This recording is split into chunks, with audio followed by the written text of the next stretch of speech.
Hello again, friends and loyal Wolfpack members. Chaos Wolf here, and welcome back to the Elite Dangerous 1.5 beta server.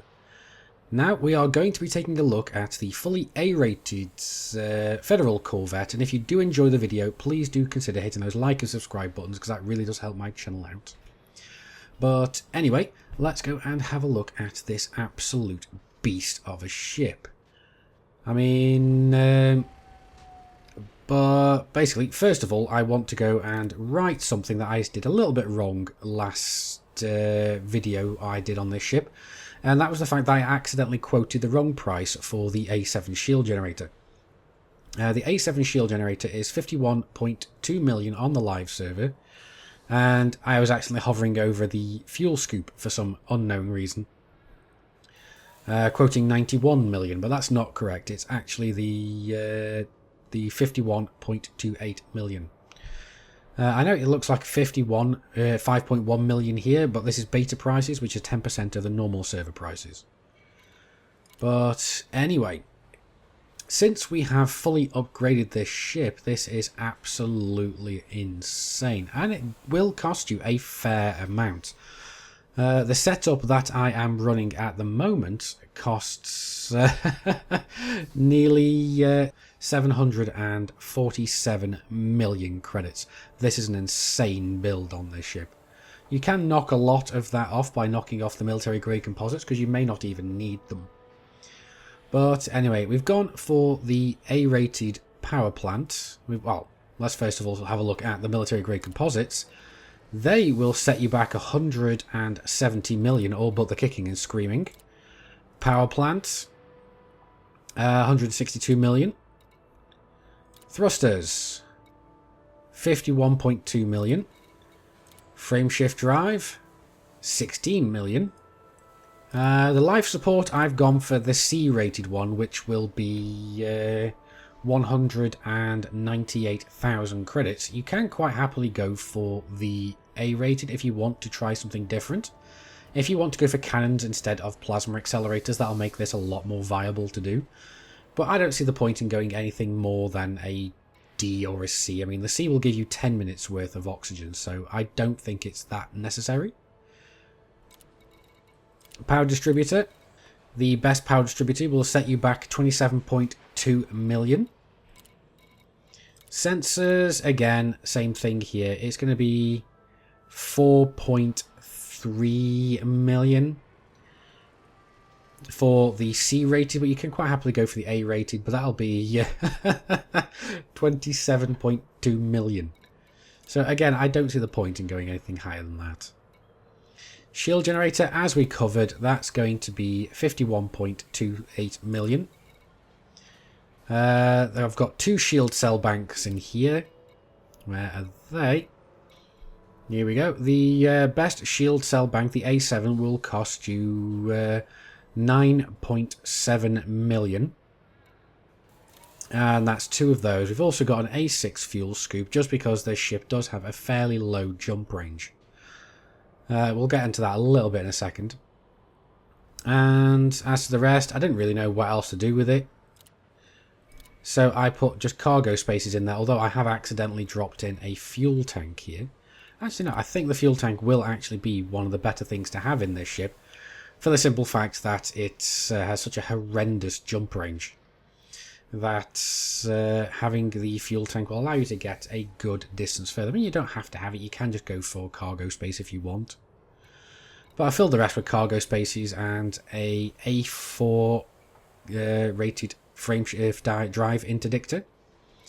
And that's pretty much it. The rest of it's just cargo space, because I don't know what else to put in here. I mean, you can put whatever the hell you want in here, but considering the nerfs to the shield cell banks, I don't think... Well, it's not exactly nerfs, it's rebalancing to the shield cell banks. It's not a good idea to put too many in here. But that's pretty much how we have the internal set. And with that, we have a maximum potential megawattage of 36 megawatts. Now, when we have our weapons deployed, we are using 41.54 megawatts. The main reason I'm able to do this is I have set my power priorities to turn a lot of things off. I mean, we only have one of the shield cell banks whilst the weapons are drawn. Well, actually, even better both ways. I've actually manually turned one off. But we also have 96 tons of fuel. We also have 88 tons of cargo, just for not knowing what to do with the rest of the cargo, rest of the internal space. And with an unladen jump range, it's absolutely horrendous still, but it's 11.44. It's manageable for moving around habitable space. If you are trying to move around, you're never going to do exploration in this ship. It's going to take you forever to get anywhere. But that's also the reason why I took the A6 fuel scoop, because this ship is really going to need it. I mean, like I said, you do not need the extra fuel tank that I added into the ship. Here we go. You don't need this, but I set it in anyway just to give myself more of a buffer if things go wrong. Well, let's go have a look at the hard points. Anyway, we have the two huge plasma accelerators sitting in their basket mount at the back. We have one large gimbaled burst laser. We have two turreted medium beam lasers on the side, and two gimbaled beam lasers at the front. Now, normally in the A-rated videos, I would go for fixed weapons, but this is for one of the really big ships, so that would be a really bad idea.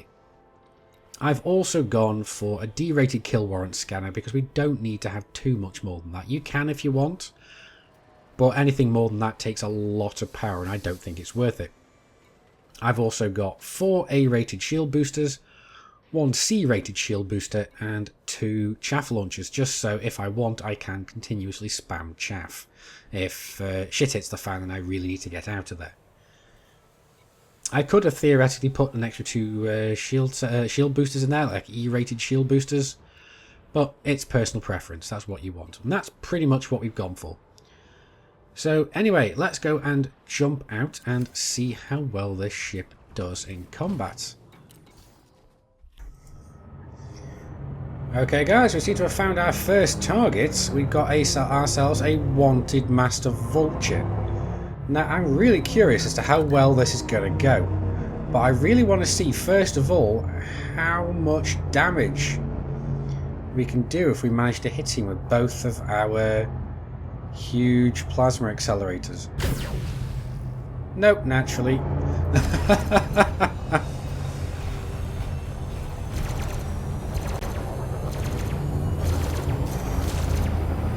Warning, temperature critical. So let's just hold her in place. Don't cross the streams. Target shields offline.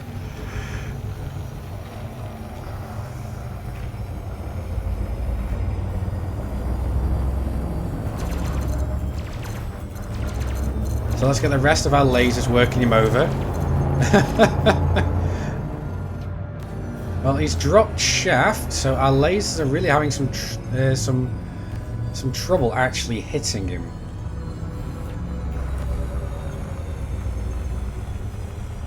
Well, let's get a little bit closer in.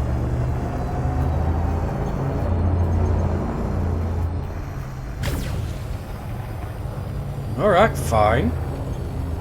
Warning, taking heat damage. Oh, that was so pretty. Target destroyed. Oh, this is going to be so much better. Hello, Mr. Anaconda. Scan detected.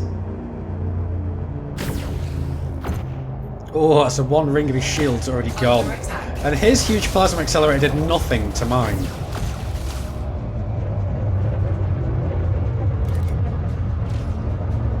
I love how we can outturn the Anaconda.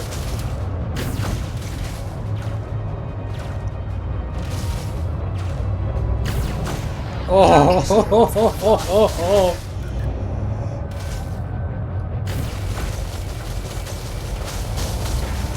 okay, let's just wait for the other plasma to reload. I want to see if I can kill him with nothing but plasmas.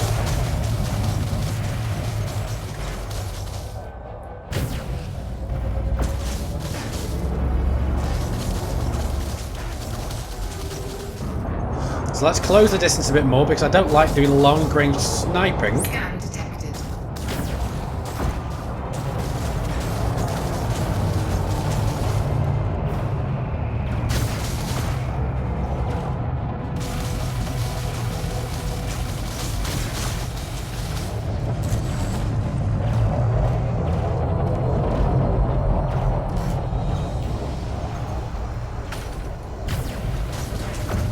Oh, and this is a master anaconda.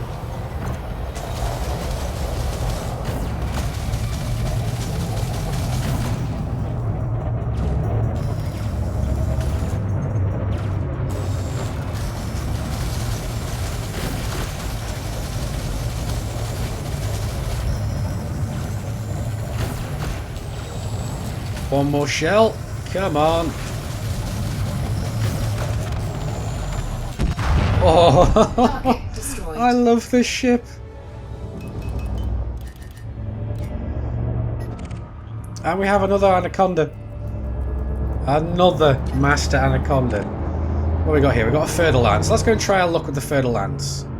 Because we've already had a go at one big, slow, lumbering target. Hello, Mr. Fer-de-Lance. How nice to see you.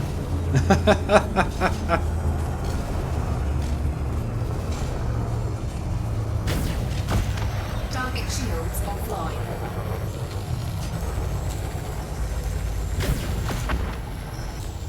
Wow, this thing just does so much damage.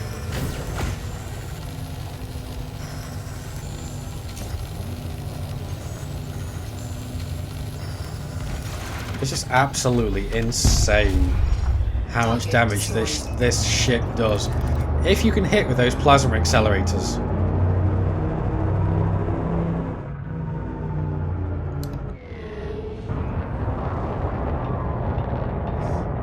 And the shields aren't that weak either. I mean, there's a bit of controversy going on at the moment with the fact that the Federal Corvette, the Imperial Corvette even. So, I'm doing it again, aren't I? So the shields aren't too bad on this. Actually, I'll talk about that later. Okay, guys, we've been given docking pad number 10. So let's go and get this absolute beast of a ship docked. So let's line up. We don't need to take it too slowly.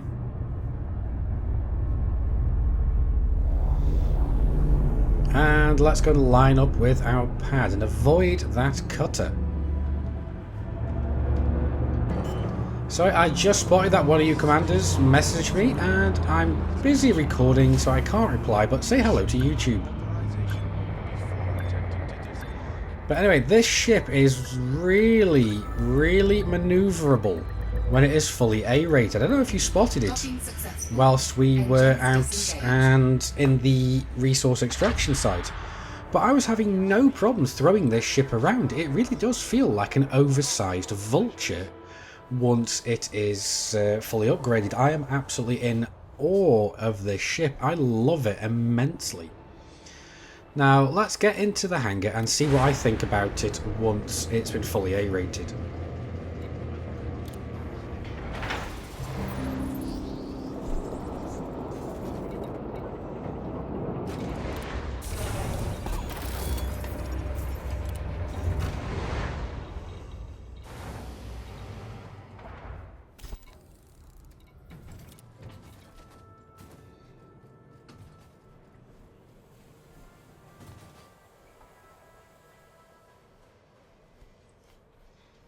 Okay, so I think most of you by now already know that I really like this ship. I like my Anaconda, but in relationship to this, the Anaconda is just an unwieldy brick. This ship is to the Anaconda what the Anaconda is to the Type 9. It is just an absolutely immensely manoeuvrable ship, and originally I was very iffy about the placement of the two huge hardpoints, but since throwing it around I've been having no issues with it whatsoever. In fact, in certain ways I find it easier to aim where they are here than where they were on the Anaconda. Because if your cockpit is, or your bridge is above the ship and your weapons are below, it's sometimes a bit of an iffy proposition trying to aim fixed weapons at something if you've got, especially if you've got the trailing target markers. But I've been having no problems with the weapons of this ship, as you saw. I mean, we just decimated some some fairly substantial ships. But I really, really do like this ship.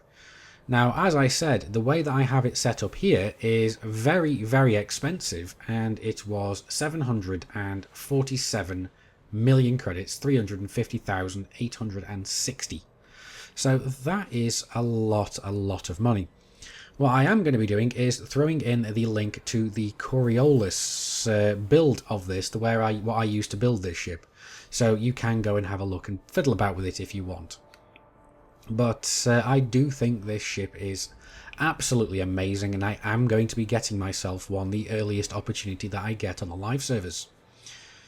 Sadly, I only have about 400 million, so I am going to be having to doing some serious grinding in order to fully A-rate this ship. But anyway, I do hope this video has shown you what an absolute monster this ship can be in combat, and what a joy it can be to fly once fully A-rated. But anyway, I do hope you've enjoyed the video, and I do hope that it has answered some questions you might have about this ship. If so, please do hit those like and subscribe buttons, because they really do help my channel out.